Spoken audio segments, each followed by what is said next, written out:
राधे राधे मित्रों, मैं आचार्य कस्तूरी राय चौधरी एक बार फिर से अपने YouTube चैनल आधुनिक एवं तार्किक ज्योतिष में आपका स्वागत करती हूँ।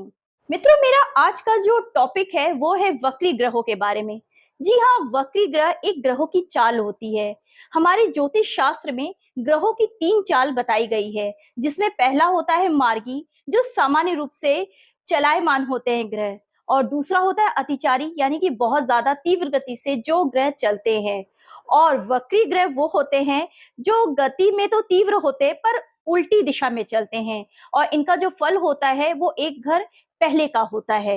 ये ज्योतिष के जानकार बहुत अच्छे से समझ सकते हैं, पर जन साधारण के लिए भी मैं आपके समक्ष इन वक्री ग्रहों के बारे में बताने के लिए प्रस्तुत हुई हूँ। मित्रों, सामान्यतः जो वक्री ग्रह होते हैं वो सूर्य से अधिकतम दूरी पर अपने स्थान में उल्टे चलते हुए प्रतीत होते हैं, और सूर्य चंद्रमा कभी भी वक्री नहीं होते हैं। हालांकि राहु और केतु हमेशा वक्रत्व स्थिति में रहते हैं।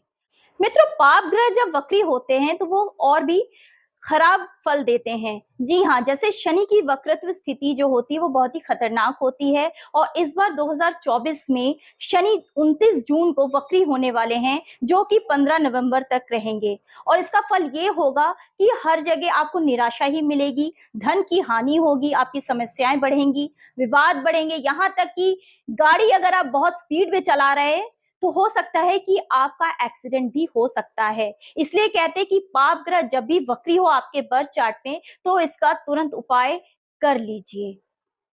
मित्रों, इसी तरह बुध जब वक्री होता है तो इंसान को वाणी दोष भी लग जाता है, उनका व्यापार भी मंदा फल देने लगता है, साथ ही साथ उनको धन की भी बहुत सारी हानियां भी उठानी पड़ती हैं।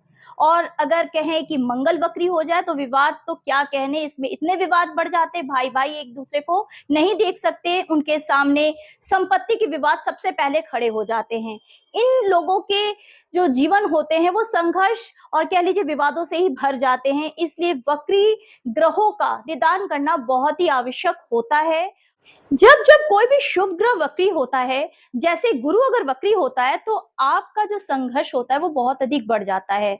ऐसे लोग खुद को सोचते हैं कि वो बहुत जानकार हैं या बहुत ज्यादा ज्ञानी हैं, पर ऐसा होता नहीं है। इसलिए उनको चाहिए कि अपने ज्ञान का कभी भी दुरुपयोग ना करे। हाँ, हो सके तो वो धीरे धीरे इसका उपाय करके अपने इस अहंकार को ठीक भी कर सकते हैं। साथ ही साथ जब कभी शुक्र बहुत ज्यादा वक्री हो जाता है तो इंसान विलासिता की ओर चलने लगता है, वो आलसी होने लगता है। इसलिए शुक्र अगर वक्री हो तो आपको कोशिश करना चाहिए कि आप थोड़ा सात्विक जीवन में रहें। जी हाँ, क्योंकि शुक्र वक्री होते हैं तो इंसान, वो कहते हैं ना कि लाइफस्टाइल होती नहीं है पर बहुत ज्यादा उनको दिखावा करने का मतलब मन करने लगता है। इसलिए वक्री शुक्र वाले सावधान हो जाएं। पर अगर शनि वक्री हो जाता है फिर तो क्या कहना, इंसान बहुत आलसी होने लगता है, उसके हर काम में अवरोध आने लगते हैं, इंसान विवाद में फंसने लगता है, या कह लीजिए कोर्ट कचहरी के मामले भी बढ़ने लगते हैं। तो ऐसे लोगों को चाहिए कि वो हमेशा शनिदेव की आराधना करे और मांस मदिरा से भी दूर रहे। हो सके तो पीपल के पेड़ के नीचे एक तेल का दिया भी जला सकते हैं। साथ ही साथ आप दान दक्षिणा ये भी कर सकते हैं। इसी तरह मित्रों, वक्री ग्रहों के ऐसे तो बहुत ही उपाय हैं जो मैंने डिस्क्रिप्शन बॉक्स में दे रखे हैं। साथ ही साथ अगर आपको और भी जानकारी चाहिए तो आप मुझसे मेरे दिए हुए कॉन्टैक्ट नंबर में संपर्क कर सकते हैं। आशा करती हूँ मित्रों आपको मेरा ये जो एपिसोड है बहुत पसंद आया होगा।